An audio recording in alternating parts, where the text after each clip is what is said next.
Buhay na naman ang paniniwala ng mga Pinoy sa mga lucky charm tuwing bagong taon at sa paparating na Year of the Wooden Snake. Pero may komento riyan ang Simbahang Katolika.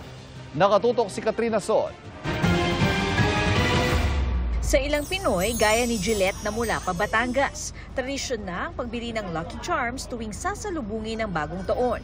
Kaya heto't nasa Binondo siya. Nakaugalian na din po natin ang paniniwala ng ganyan sa mga pungsoy, pampaswerte tuwing lalo na't bagong taon.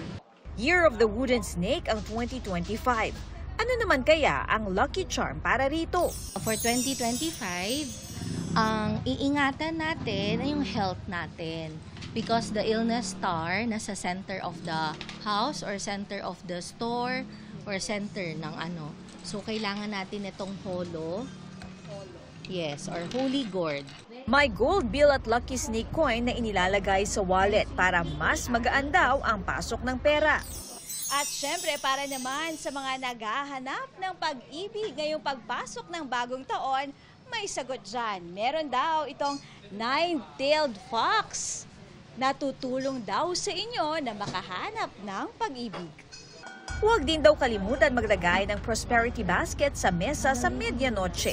Pinupuno siya ng bigas. So, what we call this is the prosperity money bowl.